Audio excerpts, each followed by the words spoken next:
بسم الله الرحمن الرحيم.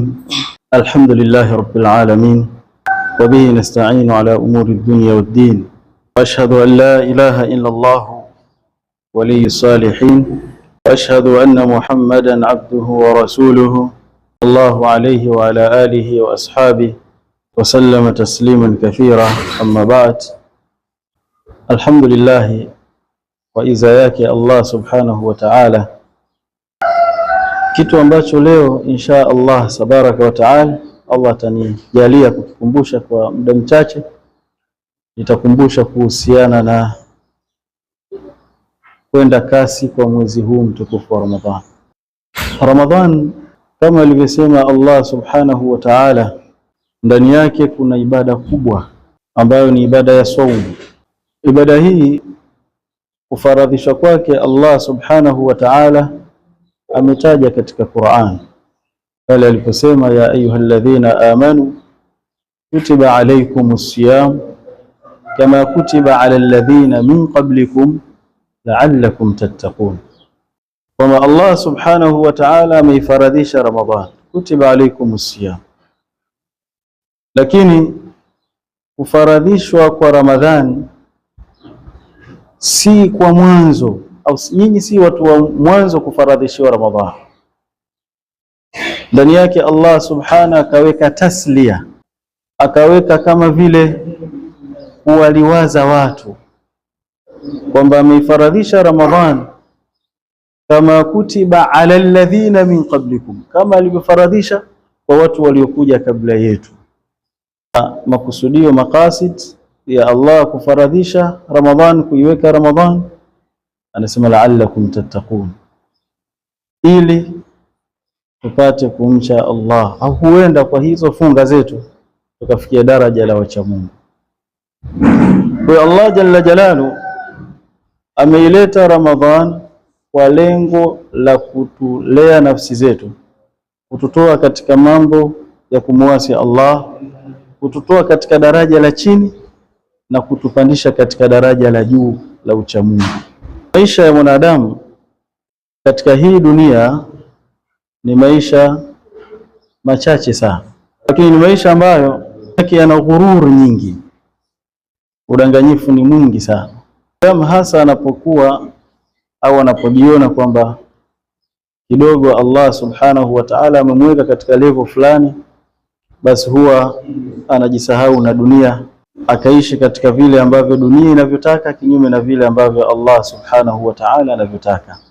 Sasa Allah subhanahu wa ta'ala akatengeneza funga hasatan ili kuweza kuzilea nafsi zetu. Ikiwa mtu atafunga vizuri akiwa na imani, akamcha Allah, kwa hakika funga itamtoa katika daraja la kawaida na kumpeleka katika daraja la kuwa ni katika wale watu muttaqin.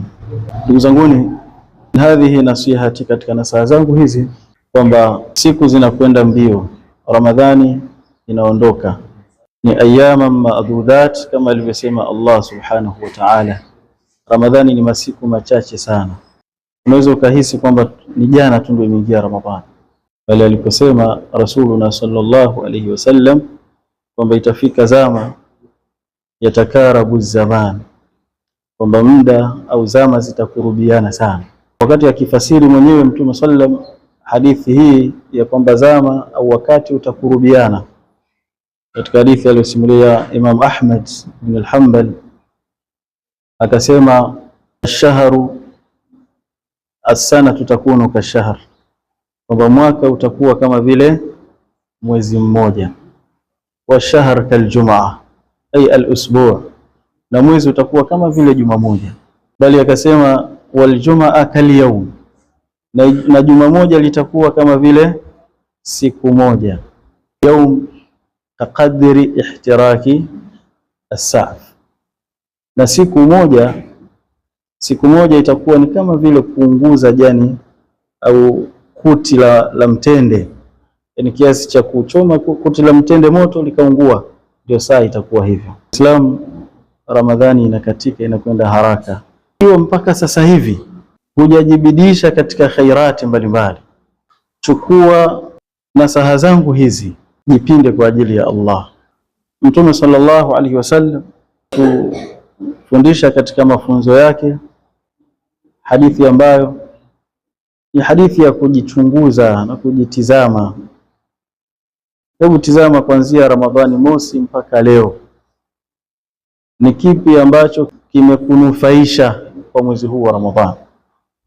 Au ukitazama daraja yako ya uchamungu imesogea au imerudi nyuma?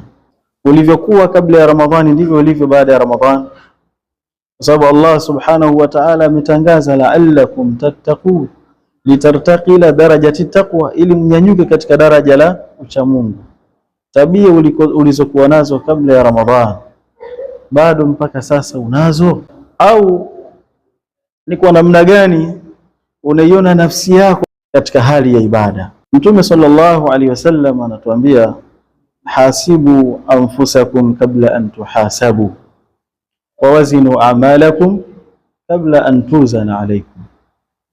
Jambo la kwanza anasema zihesabuni nafsi zenu, zichunguzeni nafsi zenu. Hesabu nafsi yako kuanzia Ramadhani imeingia, ukiachilia mbali kufunga, ukiachilia mbali funga, ukiachilia mbali kuswali, kuanzia salatul fajr mpaka salatul isha, ni mara ngapi umepata swala za jamaa? Lakini ukiachilia mbali salatul maktubat, ukoje na salatul nawafil, swala za sunna? Au unasubiri adhana ya magharibi ndio uingie msikitini kwa sababu kule kuna tende na maji ya kufungua? Ukoje na tarawih? Unaswali tarawih? Ikiwa hali yako ya swala haijabadilika, kuanzia Ramadhani mosi imeingia, umefunga siku ya kwanza, umefunga siku ya pili, umefunga mpaka leo 18, bado wewe huswali swala za jamaa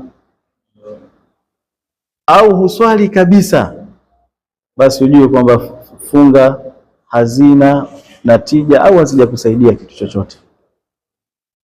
Au yawezekana unafunga kimazoea, ufungi kama alivyoamrisha Allah subhanahu wa ta'ala, ufungi kwa ikhlas, kwa kutaraji kulipwa na Allah subhanahu wa ta'ala. Ichunguze, ihesabu nafsi yako. Hasibu anfusakum kabla an tuhasabu wa wazinu a'malakum kabla an tuzan, na wekeni katika wizan, katika mizani matendo yenu. Hebu fikiria kwamba leo hii Allah subhanahu wa ta'ala anakuja kuichukua roho yako, anatuma malakul maut kwamba leo fulani yule nenda ukaichukue roho yake. Utakuwa na nini katika mizani ya hasanati zako? Mizani yako itafiti utakaposimama katika kizimba cha Allah jalla jalalu? Je, mema yatakuokoa? Sababu fa amma man thaqulat mawazinuhu fahuwa fi ishati radhiya wa amma man khaffat mawazinuhu fa ummuhu hawiya. Kwa hiyo ndugu yangu msikilizaji wa Shime Online TV, watazamaji wa Shime Online TV, kwamba hebu tuzitizame zaidi nafsi zetu na Ramadhani, tuziangalie kwa makini zaidi nafsi zetu na Ramadhani, kwa sababu Allah subhanahu wa ta'ala la yuridu bina al-usr. Allah subhanahu kwetu hatutakii uzito, bali daiman Allah subhanahu wa ta'ala anatutakia sisi yale ambayo yatatunufaisha au yataziokoa na kuzitetea nafsi zetu. Ndugu zanguni, funga ni mtetezi mkubwa ambaye atatetea nafsi zetu. Funga itasimama yauma al-qiyama, siku ya kiyama, kwa kila mtu yule ambaye ameifunga vizuri, akatekeleza shuruti zake, arkaniha, akatekeleza sunaniha, funga itasimama na yeye.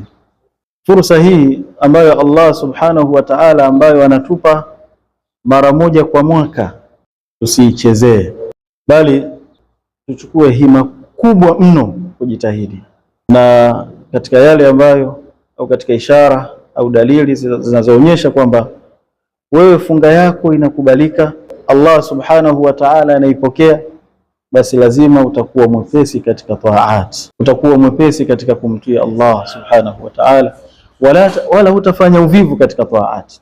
Turudi tena katika upande mwingine, ipime hali yako baada ya iftar. Unapofuturu, umaliza kufuturu, baada ya iftar unakimbilia kwenye TV au unakimbilia katika nini? Kutekeleza kiamu cha Ramadhani. Hii al-asaf kwamba jambo la kusikitisha zaidi, namna Ramadhani inavyozidi kusogea ndivyo ambavyo waumini wanazidi kupungua msikitini.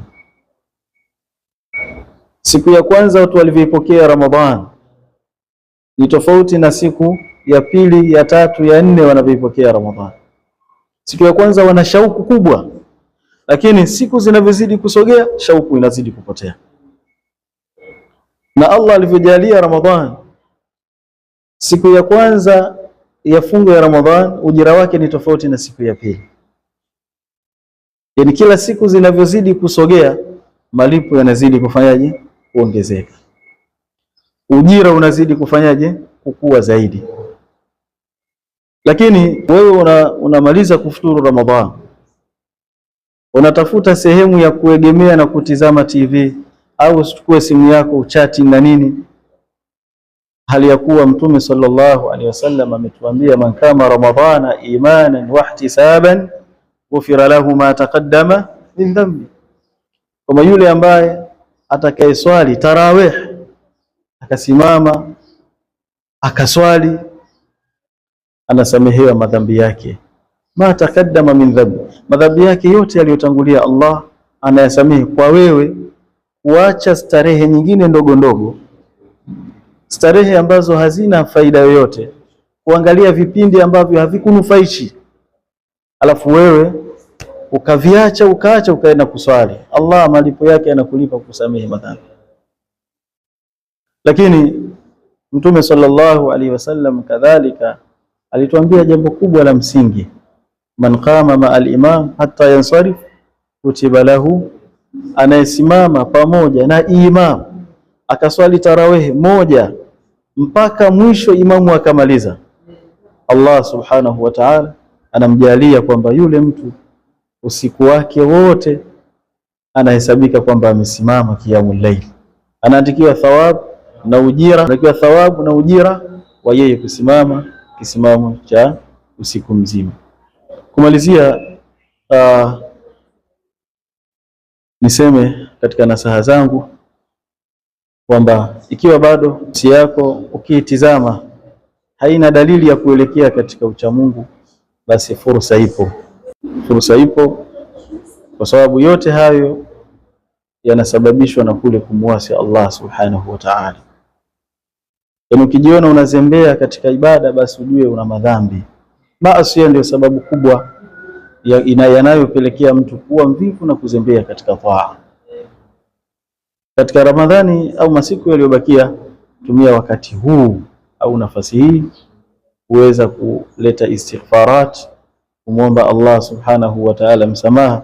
Allah subhanahu wa ta'ala atabadilisha moyo wako, atajalia biidhnihi subhanahu wa ta'ala utanufaika na Ramadhani zilizobakia.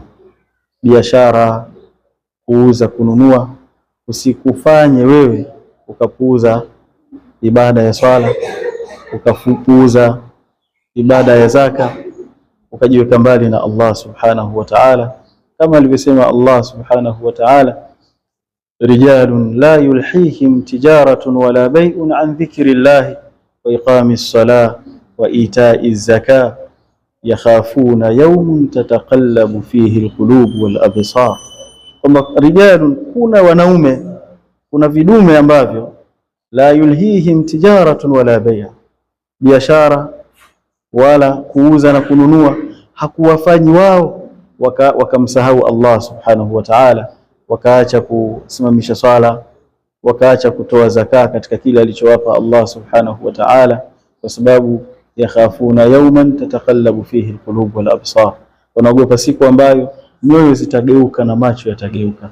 Nadhani kwa hizi na zangu chache nimwombe Allah subhanahu wa ta'ala aninufaishe mimi na nyinyi pia kadhalika, na tujalie insha Allah funga zetu ziwe ni saum makbulatun, zenye kukubaliwa na Allah subhanahu wa ta'ala. Wa hadha, assalamu alaykum wal afwa minkum.